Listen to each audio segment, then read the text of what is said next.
Muy buenas, estamos nuevamente acá en un nuevo programa más, el tercer programa que realizamos en Despierta Bucaramanga. Es un espacio de charla, es un espacio de diálogo donde yo invito semanalmente un actor de ciudad o una persona que ha sido vulnerado en sus derechos o una persona que quiere hacer un tipo de reclamación, bien sea público o bien sea privado, de todo lo que ocurre en Bucaramanga y en el área metropolitana de diferentes temas. Y hoy tengo el placer de tener al doctor Jorge Cortizos, una persona que ha trabajado muchísimo por el emprendimiento y la parte empresarial en Bucaramanga.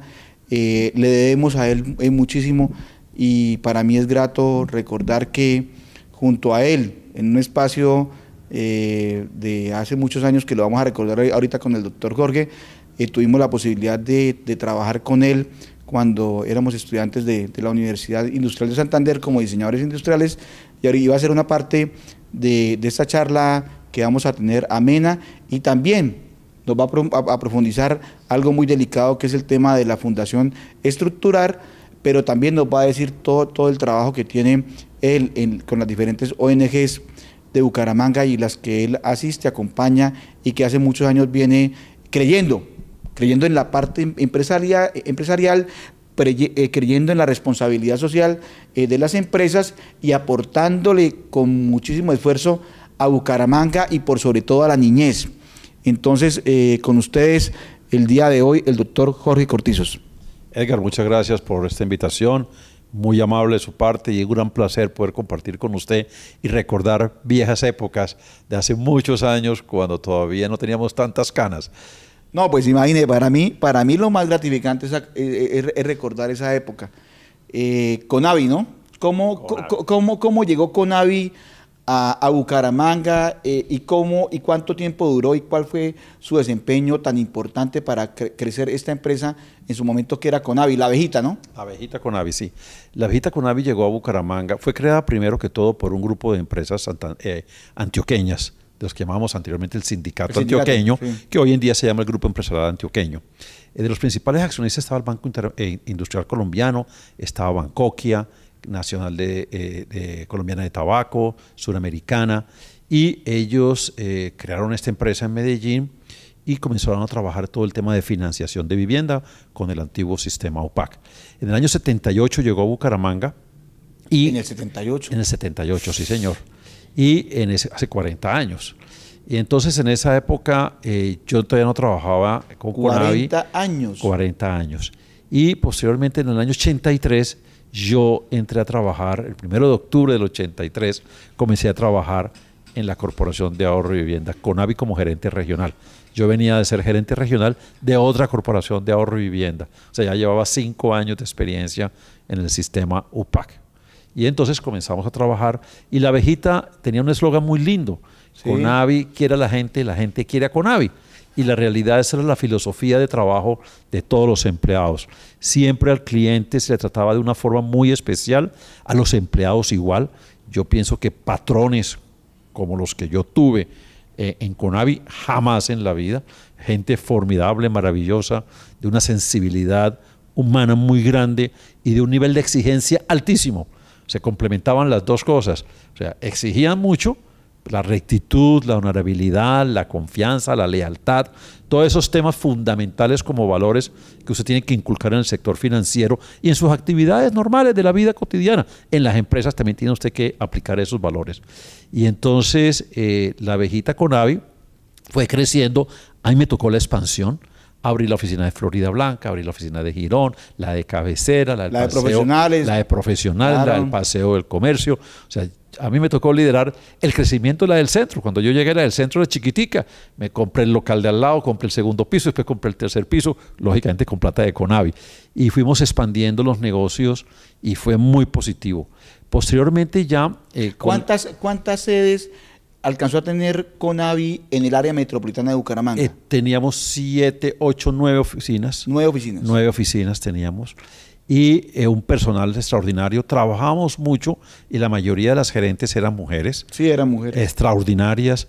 Y la mayoría de personas que trabajaban en las áreas de caja e información eran mujeres. Pero nosotros en Bucaramanga hicimos algo, que fue que tuvimos los primeros cajeros hombres de Conavi, ¿sí?, en todo el país. Eso fue una cosa, una ruptura. Pero se pudo hacer, y los mismos informadores comerciales y los asistentes de servicio también fueron hombres en su momento, porque había demasiado sesgo femenino, porque era muy bueno, pero las directoras y las gerentes decían necesitamos más hombres en las oficinas, y así fuimos como cambiando también esa tradición de que tenía Conavi. Pero Conavi creía muchísimo en los derechos de las mujeres, los derechos laborales, la reivindicación del trabajo tan especial que hacen las señoras. Bueno, mi doctor Cortizos, acá cómo olvidar cuando nos conocemos en días pasados, cuando volvimos a tener contacto, fue para nosotros muy emocionante recordar, y es que yo ingreso a la UIS en el año 1988. Yo me pago, los primeros semestres me los pago repartiendo periódico. Yo repartía periódico, me levantaba temprano, repartía periódico, y después, cuando entro a la UIS, hice muchas actividades adicionales. Entonces, cuando entro a la UIS, fui mesero de restaurante. Yo me pago, creo que el segundo semestre como mesero de restaurante. Yo era mesero del restaurante Doña Zoila, enseguida de Ciudad Bonita, que hoy día construyó HG, y ahí a ese lo tengo invitado acá al programa, donde nos va a revelar todo cómo se roban las sesiones tipo A y tipo B, los constructores. En ese restaurante yo trabajaba, porque allí estaba la persona con la que yo tenía en ese momento cercanía, que era Yadira, y con ella montamos una empresa de productos metálicos, estudiantes de la UIS. Entonces, yo era el que hacía la parte de producción de ese taller, y ella era la que hacía la parte comercial. Entonces empezamos a tener vínculos con Conavi, y nosotros diseñábamos las piezas de Conavi para estas. Por eso le pregunté el número de sedes que se alcanzaron a tener en Bucaramanga. Entonces, si hacíamos una cesta en Conavi, se hacían 10 cestas, o si de pronto se tenían 2 cestas en cada una, hacíamos 20 cestas. Si hacíamos cualquier tipo de elemento metálico, hacíamos 10 o 12, y pues había que ir donde el doctor Jorge Cortizos, para que el doctor Jorge Cortizos nos aprobara el diseño, y para que él siempre se involucraba y se metía desde lo más mínimo hasta lo más complejo. Siempre estaba usted presente ahí con colocando su toque de elegancia y distinción en cada una de las piezas que hacíamos. Y pues para mí fue muy grato en días pasados recordar que yo era la persona que le hacía dichas piezas, y durante muchos años tuvimos una relación casi como de 3, 4 años, y con eso me pagaba yo la universidad. Entonces acá le quiero dar públicamente las gracias, porque con este trabajo que tuve yo de forma externa en mi empresita, que era junto con Yadira, logramos tener la posibilidad de estudiar. Después ella terminó vinculada, matan a Pablo Escobar. A Pablo Escobar lo matan, y cuando matan a Pablo Escobar, que fue prácticamente un acabose en el país, porque nadie sabía qué iba a pasar con el país, pues se decide cerrar la empresa, y esa nexo con Conavi hace que ella termine trabajando con ustedes, claro, y termina hasta que después se fue para Canadá y duró todo el tiempo trabajando con Conavi. Entonces para nosotros fue muy grato haber pasado esa época de juventud durante muchos años en Conavi. Entonces, públicamente las gracias a mi doctor Jorge por esa época que es muy hermosa de mi vida, y recordarla es muy importante. Pues Edgar, en días pasados, cuando recordábamos eso, la realidad a mí me dio una gran emoción, porque uno siempre ha tratado de ayudar a las personas lo más que pueda, tratar de que estos emprendimientos salgan adelante.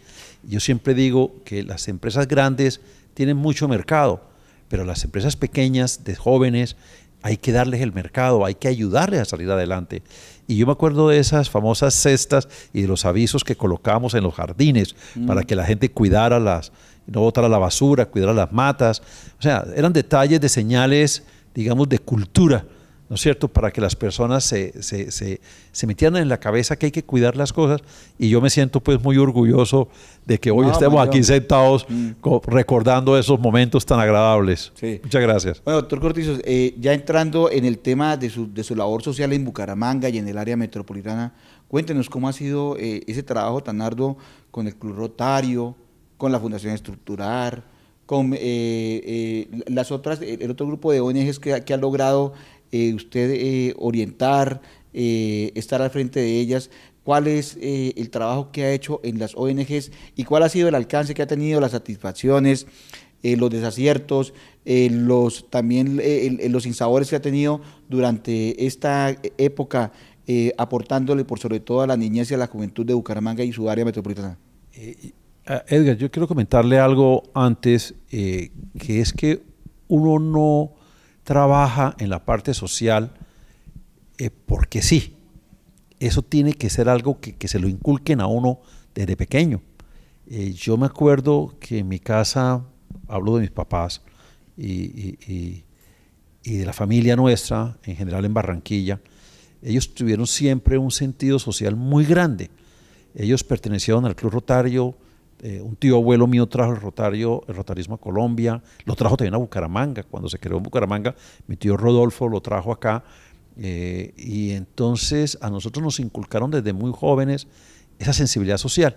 Y yo me acuerdo de muchacho como de 15 años, 14 años, nos llevaron una vez a conocer los tugurios de Barranquilla y yo quedé impactado, porque ver cómo una familia de 8 personas puede vivir en un cuarto de nada, de 16, 20 metros cuadrados, en condiciones muy, muy infrahumanas.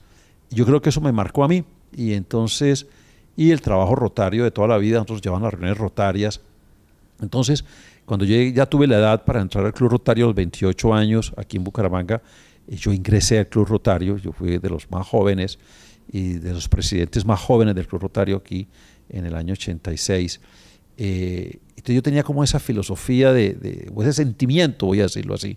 Entonces, a través del Club Rotario y de todas estas personas tan importantes que trabajaron durante tantos años por tantas obras, la historia del rotarismo en Santander es impactante, las obras que desarrollaron estas personas que nos antecedieron, y el Club Rotario sigue trabajando mucho en pro de la gente.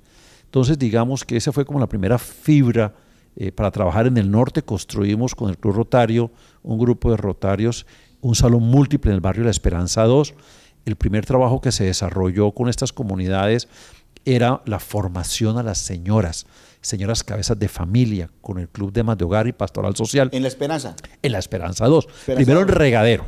Sí. Regadero y Esperanza 2. En Regadero y luego, exactamente. ¿Qué año? Eso sería como año 81, 82. 81. 82 yo creo, por ahí más o menos.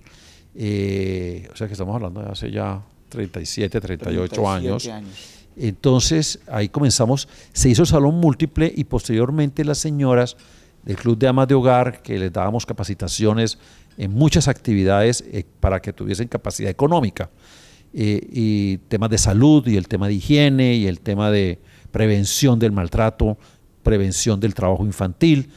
Ellas nos pidieron a un grupo de personas que por favor les ayudáramos a construir un colegio, una escuela pública, una escuela privada, pero para el público, sí, que de estos muchachos trabajadores del norte de la ciudad, que ellos no eran recibidos en las escuelas públicas, sí, porque la política pública era que niño de nuestra edad sí, no era admitido. 14 años para primero bachillerato, 13 años para primero bachillerato, y si no, quedaba por fuera del sistema. Entonces lo que nosotros hicimos, y esa ha sido la filosofía, y se mantiene esa filosofía, es estos muchachos que vienen de unas familias con unas complicaciones al interior bastante difíciles, es acogerlos, traerlos, formarlos, capacitarlos, enseñarles a ser personas útiles a la sociedad, a su familia y para ellos mismos. Entonces ha sido un trabajo de un equipo muy grande, multidisciplinario, donde está trabajadora social, psicólogas, muchas personas trabajando en acompañamiento. Y como filosofía de la Fundación Estructurar es formar integralmente a los niños y jóvenes y acompañar a sus familias. Sí, ahí sí, yo me disculpa para hacer una pequeña paradita, y es que yo conozco la Fundación Estructurar hace 25 años, porque yo llevo trabajando en el norte. Yo nací en el Gaitán, me crié en Comuneros y luego mi papá nos llevó a vivir al estadio, pero luego cuando entré en política hace 25 años, de los primeros procesos que conocí fue la Fundación Estructurar, los Padres Omascos, que están pegaditos y que son muy importantes. Muy importantes. Entonces conocí el proceso hace 25 años, el Club de Amas de Casa, ¿cierto?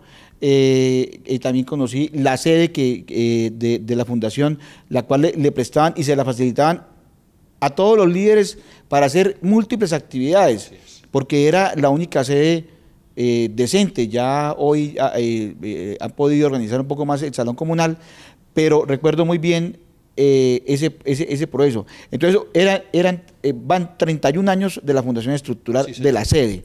Un años. Colegio de alrededor de 400 estudiantes desde primero hasta 12. El 12 es porque los niños hacen actividades adicionales de todo lo que es artes y diseño gráficos. Sí, señor. Entonces eso es algo importante, que ustedes, con músculo privado, con el aporte de lo que ustedes se podían mover al año, tenían presupuesto. ¿Cuánto era aproximadamente, para que me conteste de pronto el preámbulo, y el presupuesto más o menos anual de Estructurar? A ver, nosotros teníamos distintas actividades en Estructurar. La inicial, la básica, fue la parte educativa, la parte de formación de estudiantes. Eso manejamos un presupuesto cerca de 700 millones de pesos al año. Valor hoy. Pero adicionalmente, o sea, realmente muy económico para lo que vale la educación pública. O sea, nosotros somos mucho más económicos y más eficientes. Y adicionalmente, otro punto que nosotros comenzamos a trabajar hace ya muchos años en los temas de protección a los niños vulnerados en derechos. Entonces, y más los programas de nutrición. Y fue así cuando el ICBF comenzó a sacar programas para acompañar a los niños y jóvenes. Nosotros comenzamos a trabajar con programas y proyectos, con convenios con el ICBF, convenios que pudimos manejar en 60 municipios de los 2 departamentos de Santander y Norte de Santander. Con Estructurar. Con Estructurar, directamente Estructurar. Entonces nosotros en el norte era como el laboratorio de toda la innovación que había que hacer en la parte educativa, y después salíamos ya con las docentes al campo. Nosotros llevábamos todo al campo, o sea, trasladábamos docentes de las distintas regiones, ¿sí?, que trabajáramos en Charalá, en Onzaga, en Mogotes, en San Gil, en Norte de Santander, en distintos municipios con población en la zona de Tibú, ¿sí? O sea, zona difícil. Nosotros alcanzamos a manejar el último año del 2016, manejamos presupuesto de 11.900 millones de pesos año, atendiendo cerca de 16.000 niños y jóvenes en distintas partes en Norte y en Santander. Sí, manejábamos atendíamos 16.000 niños en los distintos programas, y manejábamos 7 CDIs, Centros de Desarrollo Infantil, en 7 municipios. Teníamos en el norte, aquí en Bucaramanga, también en Mogotes, San Gil, Socorro. Con vínculo con bienestar. Con bienestar familiar. Sí, porque todos los CDIs tienen vínculo con bienestar. Y el de Piedecuesta. Nosotros en Piedecuesta, a través de la Fundación Visión en Familia, que es de la Fundación también Estructural, construimos con los aportes de la alcaldía y de instituciones internacionales y nacionales, construimos el CDI de Piedecuesta, que queda en el barrio Junín. Es un CDI hermosísimo, en un área de 3.500 metros cuadrados, pero con la última dotación. Ese es un CDI que desafortunadamente, por circunstancias ajenas a la voluntad de la fundación, el año pasado tuvimos que entregarlo a la Secretaría a la Alcaldía de Piedecuesta, porque había sido un comodato con Piedecuesta, aunque nuestras oficinas de visión en familia siguen estando en el CDI, pero no lo operamos nosotros por situaciones económicas. Y quiero aclarar otra cosa que es muy importante. La Fundación Estructural fue creada y sus socios principales son la Cámara de Comercio de Bucaramanga, el Club Rotario de Bucaramanga y la constructora Comapsa, que hoy en día se llama COPSA. Sí, son los 3 socios fundadores que han mantenido, digamos, como la filosofía, la cohesión de esta institución. ¿Y la representación legal siempre estuvo en cabeza suya? Yo llevo 23 años de ser representante legal. Anteriormente el representante legal era Octavio Martínez Villalba, que ya falleció, sí, de la constructora claro. Martínez Villalba, que es importantísima para Santander y para Colombia. También tuvieron su pequeña crisis a finales del año 99, 2000, pero seguimos con la misma filosofía y ellos siguen participando de la Junta, ¿sí? Y en la Junta pues tenemos personas muy prestantes de la ciudad de Bucaramanga, como debe ser, ¿no es cierto? Sí. ¿Y en qué momento entra todo el tema de la doctora Ana Leonor? Ana Leonor Rueda, para todos, es la actual secretaria de Educación del municipio. Ella estuvo al frente de la Fundación Estructural por un tiempo. ¿Cómo es el vínculo de ella y cuál fue la representación de ella en la fundación y desde qué años? ¿Y cómo llega ella a ser secretaria de Educación del municipio, actual secretaria de Educación del municipio de Bucaramanga? Ana Leonor Rueda fue una persona que trabajó en algunas actividades con Comapsa, con los Martínez Villalba, y la recomendaron para ser directora ejecutiva en el año 95. 95, sí, 2005, o sea, hace 23 años. Correcto. Ella fue nuestra directora ejecutiva durante 21 años, o sea, ella realmente lideró y llevó adelante con el apoyo de la Junta Directiva todos los procesos administrativos y de órgano de gobierno que se deben tener. Estos 11.000 millones de pesos año ella los manejaba. Claro, ella manejó todo ese presupuesto. Sí, claro. Ella manejó ese presupuesto, lógicamente con su coordinadora financiera, con su contador, revisor fiscal y un comité que teníamos contable y financiero, ¿sí? Que revisábamos las partidas presupuestales y cada 2 meses la Junta se reúne a revisar los presupuestos, las ejecuciones presupuestales de todos los programas y de todos los proyectos, o sea, para mirar cómo va la ejecución presupuestal, si los ingresos son los correctos, si los excedentes son los correctos, si hay algún déficit en alguna parte. Nosotros hemos tenido un control desde el principio, desde el primer día que arrancó la fundación, siempre trabajamos con presupuestos y con control presupuestal. Y adicionalmente pues tenemos todo el tema de control interno, políticas NIF, ¿no es cierto? Políticas contables, sí. Tenemos manual de ética, planeación estratégica, toda la vida hemos manejado planeación estratégica desde que se salió al mercado con ese tema. Hemos contratado empresas en Bogotá como Compartamos con Colombia, como Deloitte, como Valores Bancolombia, que nos han ayudado a revisar toda la estructura financiera, toda la estructura contable.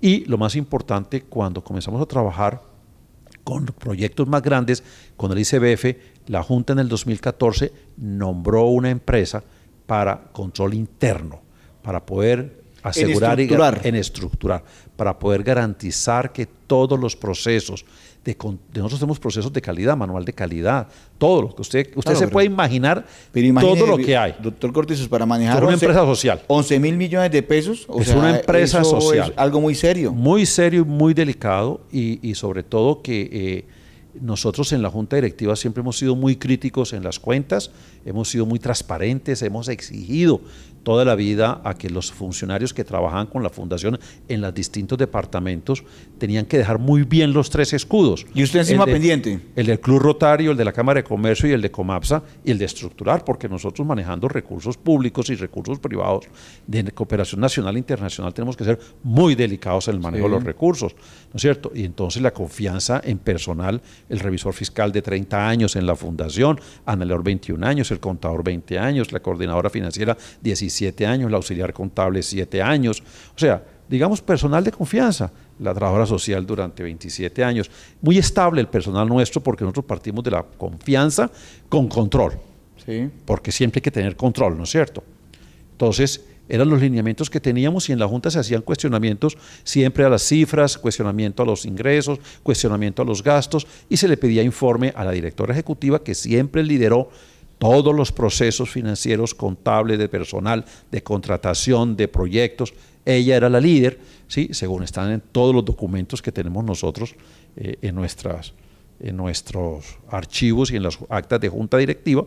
Ella era la líder de todos los procesos. Doctor Cortizo, acá de tomarnos un tintico, ¿no? Claro que sí, muchas gracias. Para poder seguir con este importante análisis de semejante figura jurídica tan importante en lo social.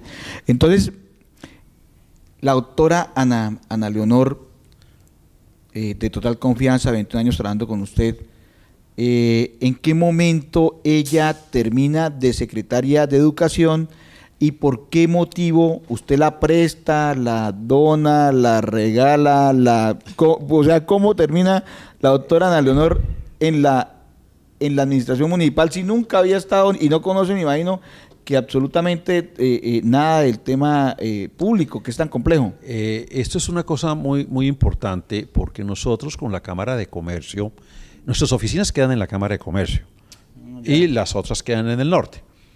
Siempre la Cámara de Comercio nos ha apoyado y el Club Rotario pues de una manera extraordinaria, siempre han sido, digamos, socios, fundadores y mecenas, socios permanente activos. O sea, siempre hemos estado. Yo soy el representante de la Junta Directiva de la Cámara de Comercio ante la Fundación Estructural. Juan Camilo Beltrán, que es el presidente ejecutivo, es el otro representante de la Junta de la Cámara de Comercio. O sea, somos dos personas que hemos estado ahí, digamos, frente al fogón permanentemente. Entonces, la Cámara de Comercio, con motivo de los 100 años, decide trascender en un proyecto que se llama el Pacto por la Educación. Entonces, se contrató una empresa, ¿sí?, para hacer todo un proceso. Duramos 2 años construyendo un Pacto por la Educación. Es un proceso hermosísimo. ¿Qué años? Eso se terminó en el año 2000, antes de que entraran los alcaldes y gobernadores actuales, porque 2014. En el 2014, 2015. 2015. Sí, 2015.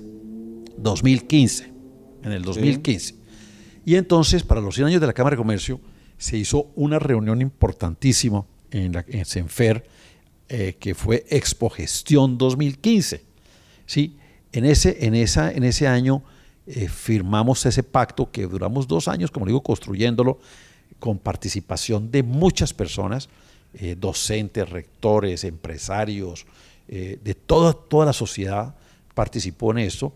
Hubo cerca de 100 talleres. Entonces, en ese momento, el Pacto por la Educación nosotros queríamos implementarlo porque le doy un antecedente. Tenemos otra institución que se llama Empresarios por la Educación, que trabajamos mancomunadamente con las alcaldías municipales para mejorar la calidad de la educación pública. Ese es un proyecto que llevamos más de 10 años, 12 años, ¿sí? Y entonces nosotros siempre hemos tenido muy buenas relaciones con las secretarías de educación y con los alcaldes para poder apoyar las escuelas. De hecho, yo fui padrino en todo el proceso administrativo y de gerencia, digamos, de la Escuela Normal Superior. Sí, perfecto. A mí me escogió allá todo el grupo de la Escuela Superior, me dijo, por favor, Jorge Cortizo, venga a acompañar a nosotros, y yo estuve con ellos como 3 años acompañándolos, y así muchos empresarios apadrinaron colegios públicos. Entonces, cuando continuamos con ese trabajo y llegó el Pacto por la Educación, que tiene unos componentes importantísimos, ¿sí?, se nombró al primer secretario de Educación, que había sido el docente, que había sido el gran maestro escogido. Un fiasco totalmente. Más o menos, porque él es docente, más no administrativo. Entonces, pasaron esos meses, y entonces el alcalde me llamó, como en junio. Rodolfo Hernández lo llamó. Rodolfo Hernández personalmente me llamó, pues nosotros nos conocemos hace muchos años. Rodolfo me llamó, el señor alcalde, perdón, y me dijo, Jorge, necesito que me presten a Leonor Rueda por secretaria de Educación por 6 meses. Eso ya era que mediados del junio del 2016. Del 2016. Exactamente, junio del 2016. Yo enseguida consulté, le dije, Rodolfo, déjeme, yo hablo con la Junta Directiva, consulto la conveniencia, si nos interesa, no nos interesa, cómo estructurar, tener pues que esta cooperación con la alcaldía. Necesitamos que a la ciudad le vaya bien, a la Secretaría de Educación le vaya bien, porque son los niños, esa es la educación de los niños. Entonces la Junta autorizó, aprobó darle una licencia de 6 meses. Entonces se autorizó la licencia de 6 meses, pero en ese momento los abogados laboralistas nuestros dijeron, no es conveniente dar la licencia, que Ana Leonor renuncie y se vaya para la alcaldía, y dentro de 6 meses regresa en diciembre, ¿sí? Ella se fue a principios de julio, y con la idea de que volvía a trabajar con nosotros en el mes de diciembre o enero del 2017. Y entonces, cuando ella se va de estructurar, ustedes empiezan a revisar las cuentas, ¿no? empiezan a revisar los balances, empiezan a revisar en qué estado le dejó la doctora Ana Leonor Rueda el estructurar. ¿Y qué encontraron? En el mes de mayo, abril-mayo de ese mismo año, 2016, antes de que ella se fuera, había unas partidas en el balance en los activos que no nos cuadraron.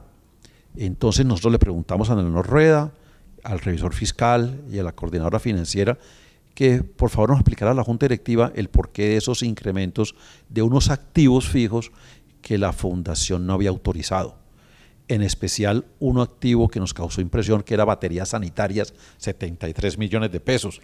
Baterías sanitarias, sí, 73 millones. Entonces dijimos, ¿pero quién autorizó baterías sanitarias de 73 millones de pesos? Eso es porque una batería sanitaria cuesta como 2 millones, era como hacer 40 baños. Más o menos. Entonces la Fundación nunca autorizó una cosa de esas. Y entonces comenzamos a pedir informes al revisor fiscal y al contador y a Ana Leonor Rueda de que nos explicaran eso. Entonces nos dijeron no, que es que el contador se equivocó en una partida en el Excel que cuando trasladó para acá, pero que ya están corrigiendo, que ya están mirando. Digamos que eso pasó y nosotros exigíamos que nos presentaran ese informe, pero en ese intermedio, la Fundación, cuando me presentan ya el balance de junio, me presentaron a finales de julio, me presentan el balance ya final, los excedentes ya están muy bajitos. Muy pocos excedentes. Ya no hemos tenido excedentes muy bajitos en marzo. ¿Ya estaba ya por fuera?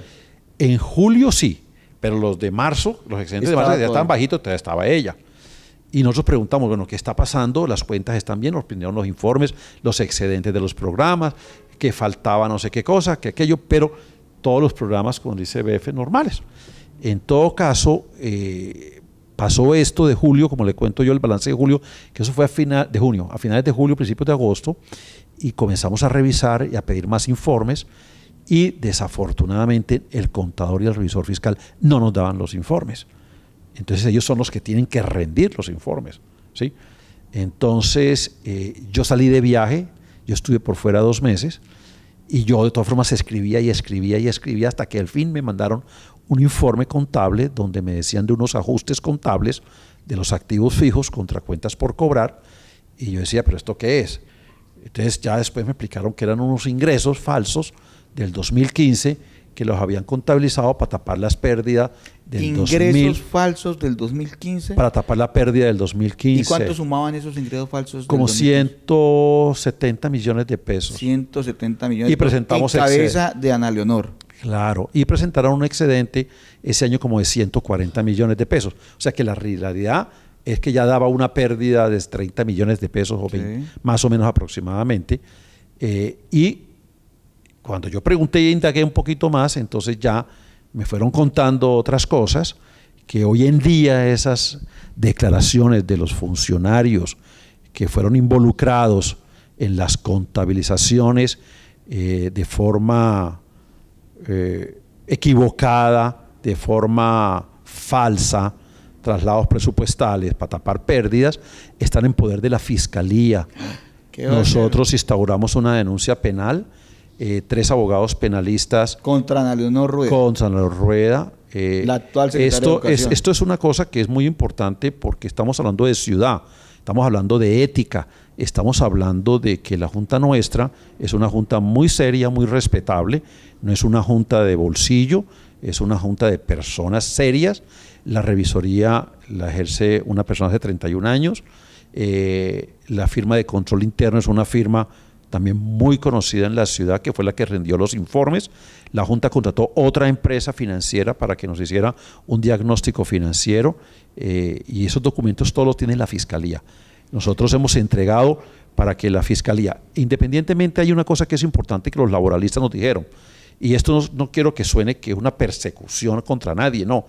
Es la verdad. Es la verdad porque estamos hablando de empleados públicos que fueron recomendados por nosotros como estructurar, pero por mí como persona. Y que en su momento eran privados, pero que manejaban recursos públicos. Claro, exacto, que es lo más delicado, porque hay recursos públicos. Entonces nosotros tenemos como junta directiva estar muy celosos de que se cumpla la ley y sobre todo nosotros en su momento se le avisó a las personas cercanas al alcalde de las circunstancias, se les avisó de la demanda penal, se les ha dicho todo el tiempo, pero ellos dicen que no, que hay que esperar.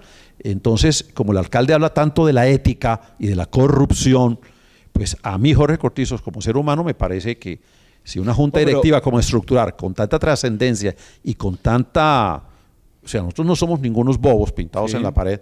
No, y usted ha manejado números toda la vida. Por favor. Y jamás en la vida absolutamente nadie ha podido decir jamás una palabra de mí en ningún aspecto. Pues dos preguntitas, doctor Jorge, para ese tinto sí va como amargo, ¿no? Sí, es duro, es muy duro. Ya yo no, vea, yo al principio para mí fue un choque muy grande. Los primeros 6 meses fue choque. Pero hay una anécdota importante. Yo me reuní con ella cuando ya supe todo y ella me confesó lo que había hecho. A eso voy. 2 cositas puntuales. ¿A cuánto ascendió, para no llamarlo robo, porque no sabemos que eso lo hizo un juez, a cuánto ascendió, le voy a hablar en términos no contables, sino en términos para que la opinión pública no se entienda, a cuánto se quedó prácticamente definido el descuadre de plata, o sea que muy seguramente lo tomó la doctora Ana Leonor Rueda, digamos que con el manejo contable, allá colocando contablemente temas falsos y colocando rubros y cantidades que no eran, primero. Y segundo, el alcalde supo de esto, porque se la prestó, usted se la prestó, o sea, usted le prestó allá una persona que prácticamente lo que estaba era haciendo, al parecer era robando era su fundación, y entonces muy seguramente la ladrona está en educación. Entonces, pues usar la palabra robar, como dice uno, es complicado porque eso tiene unas implicaciones, ¿no es cierto? Lo cierto es que cuando se hizo la auditoría contable, se encontraron inventarios falsos que no existían, cuentas por cobrar que no existían, activos que no existían, y en total, y otras contabilizaciones de gastos que no habían sido, digamos, claramente explicados a la Junta y que ocasionaron estos descuadres de dinero. En el primer semestre fueron como 338 millones, más los 170, ahí van 500. ¿500? Y en el segundo semestre como 400 en exceso de gastos y falta de ingresos. En total, lo que tuvimos que castigar fueron 955. Pero hay una cosa... 955 millones de la señora que no aparecen. Que dinero que se gastaron. Que se gastaron y se gastaron y que nunca fueron presentados de la forma correcta. A la Junta Directiva no se les rindieron los informes correctos, sino que la orden, según el testimonio de una funcionaria, es que la orden era de ella de que a la Junta no se le pueden presentar pérdidas.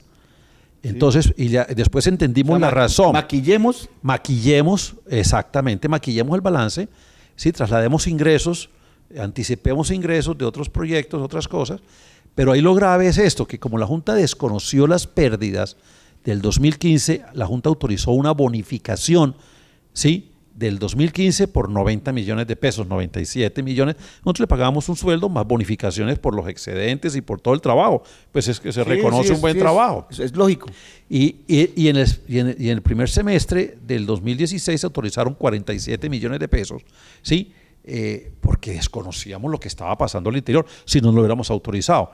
Y nosotros a ella la llamamos a Junta Directiva para que diera las explicaciones. Ella le hicimos audiencia de conciliación en la notaría segunda, la llamamos, le entregamos todas las pruebas contables. Ya como secretaria de Educación. Ya como secretaria de Educación. ¿Y el alcalde sabe de todo esto? Todo lo saben. Todos lo saben y todas las pruebas las entregamos. O sea, todos los documentos. La ley nos obliga al debido proceso, ¿sí? Y ella además nos lo exigió. Entonces el debido proceso es escucharla en descargos. Ella me confesó a mí lo que había hecho y que devolvía las bonificaciones y ponía la cara y renunciaba a la Secretaría de Educación, ¿sí? Eso WhatsApp lo tiene la Fiscalía, todos esos documentos lo tiene la Fiscalía porque son documentos que son públicos, porque si a mí me confiesan algo y me dicen voy a devolver la plata, pues mi obligación como representante legal es poner esos documentos a la Fiscalía y decirle al alcalde y a la ciudadanía, pues tenemos una persona manejando un presupuesto gigantesco. Muy que es toda la educación del municipio. Pero que la decisión no corresponde a mí. O sea, es el alcalde que tiene que tomar decisiones. Y acá le digo una cosa, mi doctor Jorge, o sea, es muy grave. Es irresponsable por parte del alcalde que mantenga como secretaria de Educación a una persona que, como usted bien lo dice, tiene un descuadre en balances y un descuadre en contabilidad de casi 1.000 millones de pesos en la Fundación Estructural, donde hoy me imagino que la tiene al borde de la quiebra, usted nadando otra vez como desde el comienzo, y la mantengan todavía en ese cargo porque el alcalde está totalmente enterado de esto. Pero hay una cosa que es más grave que me parece a mí y que el alcalde también lo sabe y lo sabe en la alcaldía. Resulta que el lote donde nosotros estamos es un comodato, ¿sí?, con el Ministerio de Vivienda, y hemos operado durante 30 y pico de años, es un comodato 50 años. Entonces, este año, sorpresivamente, en el mes de marzo, aparecen unas personas del Ministerio de Vivienda y el defensor del espacio público a visitar la sede de la fundación. Nosotros, a la pata del colegio estructural allá en la Esperanza 2. Y después del Ministerio de Vivienda yo escribí, conté todo lo que estaba pasando, todas las situaciones que se han presentado, y desafortunadamente el ministerio venía el 30 de mayo y no llegaron, porque se quedaron hablando con el alcalde y con un concejal que se llama Fabián Oviedo. Creo que es un muchacho que el alcalde manda a hacer cosas. Pues Fabián Oviedo es de mi partido, de Cambio Radical, bueno. y ahora que usted lo dice, pues Cambio Radical tiene nexos en el Ministerio de Vivienda, y nosotros los de Cambio Radical, pues tenemos amigos en dicho ministerio, bueno, pues muy seguramente. Y salieron unos videos de este muchacho y del alcalde diciendo que transfieran rápidamente ese lote y las construcciones a la alcaldía para montar un instituto de educación superior. Nosotros, cuando comenzó la crisis, yo lo primero que hice fue mandarle la carta al alcalde. Al alcalde le mandé 2 cartas. Tuvimos una reunión con unas personas muy importantes de Bucaramanga, con el alcalde, con Jorge Figueroa, y nos reunimos para decir que ayudaran a salvar la fundación. Eso fue a principios del 2017, en febrero del 2017. El alcalde prometió que nos ayudaba, presentamos 7 proyectos por 1.300 millones de pesos después de tener 2 meses de reuniones con la gente de la Secretaría de Desarrollo. Presentamos proyectos para primera infancia, proyectos para la juventud, y de esos proyectos que presentamos por 1.300 millones de pesos no nos aprobaron ninguno. Entonces, después ya que entendimos que había como un sesgo de quererle más a Ana Leonor Rueda, no sé qué argumentos da ella, ¿no es cierto? No los conozco. Conozco los nuestros, que antes están ante la Fiscalía, y tenemos sustentos legales para que los 3 abogados penalistas que vieron del caso hicieran la denuncia penal, si no, no la colocan. Entonces, el alcalde pretendiendo, en vez de ayudarnos a una institución que tiene 31 años, que todos los alcaldes nos habían ayudado antes, ¿sí? Todos los alcaldes nos ayudaron durante toda la vida.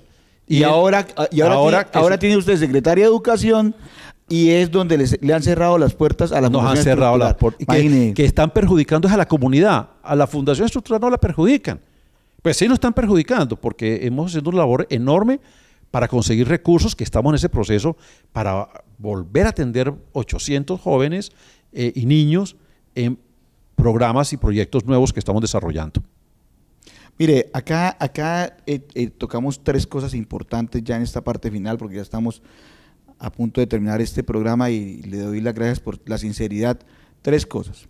Primero, que la doctora Ana Leonor Rueda, secretaria de Educación, presenta un descuadre en los balances de alrededor de 1.000 millones de pesos que no se saben qué los hizo, que no se gastaron. Que los gastaron, pero que pasó por encima de la Junta. Usted le tiene hoy un denuncio penal ante la Fiscalía. Sí, segundo, que el alcalde está enterado de toda esta situación.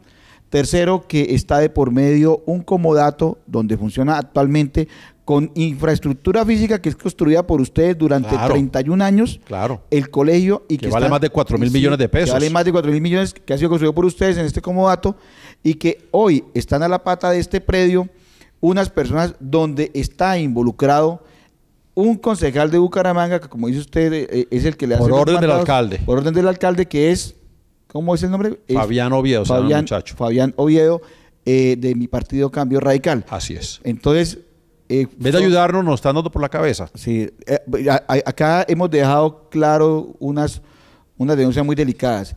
Doctor Cortizo, para terminar ya esta importante charla, coméntenos ya ustedes ¿qué esperan y cuáles son como los salvavidas que usted tiene ahorita para que la Fundación Estructural siga a flote, siga cumpliendo este deber social con la juventud y con la niñez, no solamente en Bucaramanga, el área metropolitana, sino que continúe en Santander, los Santanderes y ojalá en otros departamentos? Es muy importante el apoyo que hemos recibido de la electrificadora de Santander. Qué bien. Nosotros tenemos un programa con la electrificadora hace año y medio, espectacular. Tenemos 12 jóvenes becados, ¿sí?, con recursos de la electrificadora de Santander en la UIS, estudiantes de ingenierías que tienen promedio superior a 3.5 de estratos 1 y 2 y que estén por encima del cuarto semestre. Ahorita hace un mes hicimos la evaluación con el gerente de la electrificadora, con Mauricio Montoya, y los resultados del área de trabajo social que manejan este proyecto con nuestra gente, 100% de cumplimiento en todos los objetivos. Entonces, des en cuenta que si hay empresas que apoyan, hay empresas que ayudan, que creen en estos jóvenes que necesitan tanto. En este momento estamos enfocados en salvar la fundación con un programa espectacular que se llama el aprovechamiento del tiempo libre.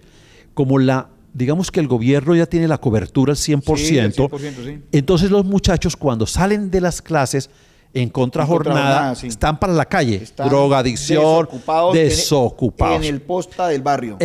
Y con la gravedad de que eso implica, ¿no es cierto? Sí, mirando lo que no se debe hacer. Mirando su modelo de joven de barrio, que normalmente es el más delicado, el que peor se comporta en el barrio. Y nosotros queremos traerlos a la fundación.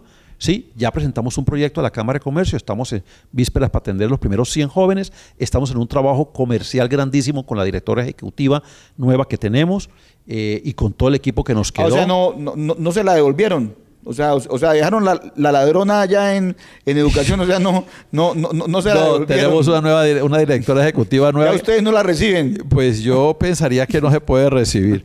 Yo no sé qué destino le tengan a ella, pues eso no es problema mío. Yo lo que digo es que queremos salvar la fundación, hacemos un llamado a la ciudadanía, a ustedes como diputados, a los concejales. Hemos hablado con varios concejales, con varias personas de vertientes políticas diferentes. Nosotros somos apolíticos, pero nosotros creemos en la política pública de reivindicar al joven y al niño más necesitado. Le doy una anécdota. En 31 años de fundación de nuestra fundación, jamás un niño ha sido votado. Nunca. O sea, el más malandro de todos, el peor de todos, el reto es del docente y de todo el equipo de sacarlo adelante. Pero el niño no va para la calle. Qué bien. Como hacen en las escuelas públicas. Sí, claro. Y en las privadas, que los votan, ¿no es cierto? No, acá el niño se tiene que quedar. Entonces nosotros nos sentimos como junta directiva y yo como ser humano orgulloso, feliz de lo que estoy haciendo. Y llevo estos 2 años, porque ya son 2 años, luchando contra la corriente. Todo lo que pasó nos obligó a solicitar reorganización judicial, ¿sí?, que fue aprobada en diciembre del año pasado por el Juzgado Octavo Civil del Circuito, lo cual nos protege y nos ayuda a salir adelante. El juzgado lo aceptó, o sea que los argumentos que presentamos de lo que estaba sucediendo en la fundación son válidos, son correctos y queremos pagarle a todos los acreedores lo que le debemos. Debemos plata.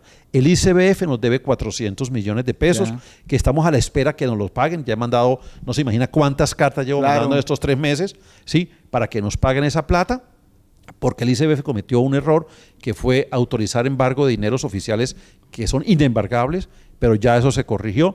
Estamos a la espera y estamos haciendo gestión a nivel nacional para que nos devuelvan los 400 millones, poder cumplir con las acreencias laborales que son sagradas. Bueno, ¿y qué están haciendo para el tema del lote?